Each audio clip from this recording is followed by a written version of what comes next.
చాలా సంతోషం.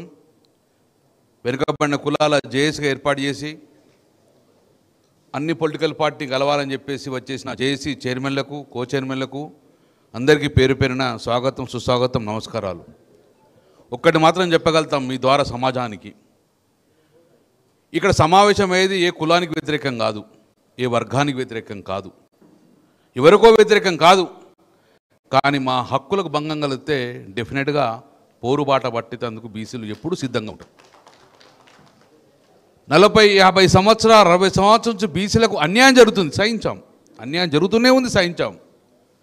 కానీ ఈరోజు అన్యాయంతో పాటు అవమానం జరుగుతుంది, అపహాస్యం పడుతుంది, అవహేళన చేస్తున్నారు. అది తట్టుకోలేం మనం, అది తట్టుకోలేం. ఇప్పుడు జరిగేది అదే. అన్యాయం చేసి తట్టుకున్నాము, కానీ ఇప్పుడు అవహేళన చేస్తున్నారు.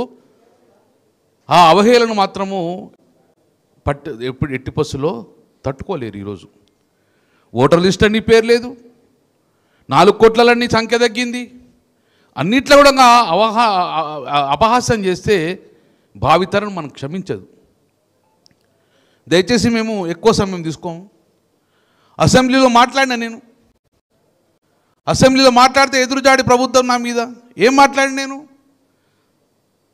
భారతదేశ చరిత్రలో ప్రప్రథంగా రిజర్వేషన్ సాధించింది తమిళనాడు ప్రభుత్వం. రిజెక్ట్ అయిన రాష్ట్రాలు బీహార్ ఉన్నది, మహారాష్ట్ర ఉన్నది, రిజెక్ట్ అయిన రాష్ట్రాలు ఉన్నాయి.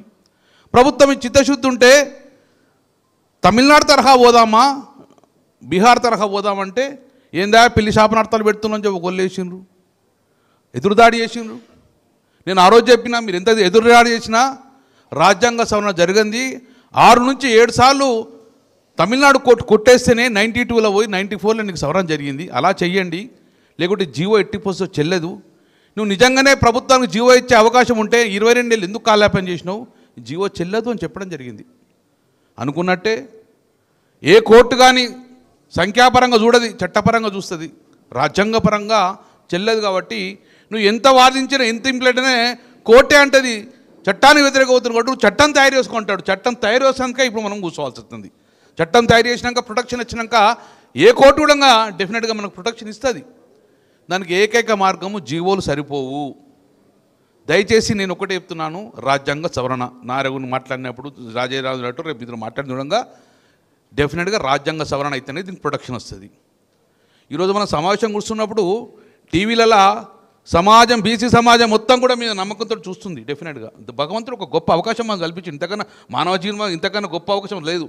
ఈ అవకాశంతో మీరు సాధిస్తే చిరస్థాయిలకు మీ పేరు ఉంటుంది. ఆ రోజు ఏదైతే కేసీఆర్ గారు ఆంధ్రప్రదేశ్ రాష్ట్రంలో పోతున్నా, తెలంగాణ రాష్ట్రంలో అడుగు పెడతా అన్నాడు. ఆ రోజు ఈరోజు ఉండగా రేపు పొద్దున మీరు ఏ పిలిపించినా ఢిల్లీకి పోదామా, మీదని మార్చి చేద్దామా, ఏం చేస్తావో మా పార్టీ పరంగా డెఫినెట్గా మీ ఎంబడి ఉంటాం. మేము చివరి వరకు ఉంటాం. ఈరోజు మీరు వస్తున్నానే కేటీఆర్ వస్తున్నారు, చివరి వరకు కూడా మా పార్టీ నినాదం ఒకటే. రాజ్యాంగ పరంగా ఏదైతే మీరు 42% ఇస్తా అని చెప్పి కొల్లగొట్టిన ఓట్లు, దానికి కట్టుబడి ఉండాల్సిన ప్రభుత్వం మీది. ఇది మళ్ళొక్క ప్రమాదం. రేపు పొద్దున నేను చేసిన ప్రభుత్వం లేదనే కానీ అక్కడ నేను చేసిన కోట్లు కొట్టేసింది, నేనేం చేయాలి, మళ్ళీ 23% ఇస్తా అంటే దయచేసి తెలంగాణ సమాజాన్ని లేపే బాధ్యత మీదే, ఆరని మంటలు చేసే బాధ్యత మీదే. మళ్ళీ ఒక్కసారి 23% రిజర్వేషన్ అయితే గిట్ట చిరస్థాయిగా ఇది భూస్థాపితము, బీసీ నినాదమే చిరస్థాయి భూస్థాపితం అవుతుంది, మరణ శాసనం అవుతుంది. భావితరం మాత్రం మనల్ని క్షమించదు. భావితరానికి అన్యాయం చేసినాం. ఈ స్థలంలో కూర్చొని అన్యాయం చేసిగా భావిస్తాం. కాబట్టి అల్టిమేట్ ఇవ్వండి, అల్టిమేట్ ఎంత దూరం ఇచ్చేయండి. ఏమని ఇస్తారంటే, మాకు ఎన్నికలు జరగకున్నా పర్వాలేదు, కర్ణాటకలో జరగలేదు, జరిగితే మాత్రం చట్టపరంగా 42% రిజర్వేషన్ తోటే ఎన్నికలు జరపండి. పార్టీ పరంగా ఇస్తామంటారు. 5763 సర్పంచ్లు ఉన్నారు. అందులో ఏ పార్టీ ఉంటుందండి? ఏ పార్టీ ఉంటుంది? అందులో ఉండదు కదా. నువ్వు ఏ పార్టీ పరంగా ఇస్తావు? ఈరోజు నోటిఫికేషన్ ఇచ్చింది ప్రభుత్వం. జేఏసీ చైర్మన్లు మీరు ఇద్దరు వినాలి. తెలంగాణలో 31 జిల్లా పరిషత్ చైర్మన్లు ఉన్నారు.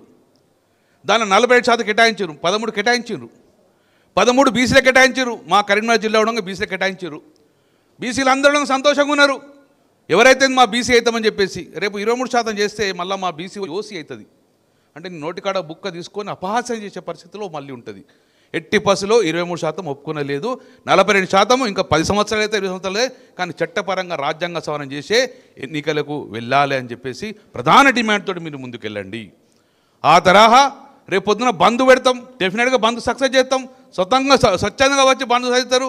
మా జిల్లాలో నేను చూసుకుంటా, మొత్తం కరీంనగర్ జిల్లాలో బంద్ నేనే ప్రకటిస్తాను, పోయి అడ్డం మాడుకుని నేను చేసుకుంటా.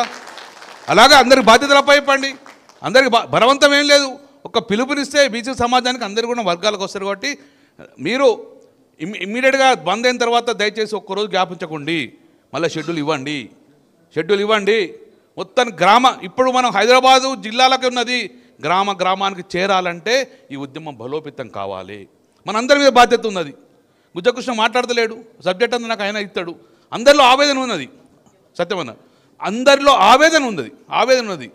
ఆవేదన ఇంప్లిమెంట్ చేసే బాధ్యత జేఏసీ మీద ఉన్నది. మా పార్టీ పరంగా నేను, మోసంచారి గారు, శ్రీనివాస్ గారు, రవిబాబు మేము అందరం మాట్లాడుకొని కేటీఆర్ గారు సానుకూలంగా గోహెడ్ అన్నారు. ఇంతకన్నా మంచి సూచన లేదు. మా పార్టీ మీరు ఎప్పుడు పిలిచినా ఏది ఇచ్చినడంగా ఉద్యమంలో ముందుంటుంది, మీకు సహకరిస్తుంది.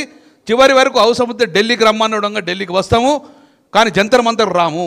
ప్రైమ్ మినిస్టర్ ఇంటి ముందు కంటే వస్తాం మేము, పిఎం ఇంటి ముందే ఉంటాం మేము. ఎక్కడండి జంతర్ మంతర్లు చేస్తే ఎక్కడ జరుగుతాయి చట్టాలు? ఎక్కడ జరగాలి? పివి నరసింహరావు అప్పుడు ఎవరు కలిసిరు? జయలలిత పోయి పివి నరసింహరావు కూర్చున్నది. నువ్వు ఇస్తావా చేస్తావా, లేకపోతే నేను ఢిల్లీ వదలా అన్నది. అదే నినాదంతో పోదాం, ప్రైమ్ మినిస్టర్ ఇంటి ముందే కూర్చుందాం. ప్రైమ్ మినిస్టర్ కూడా తెలవాలి కదా ఈ నినాదం ఇట్లున్నదని. ఆ ప్రైమ్ మినిస్టర్ కూడా నినాదం తెలవాలంటే తెలియజేయాలి.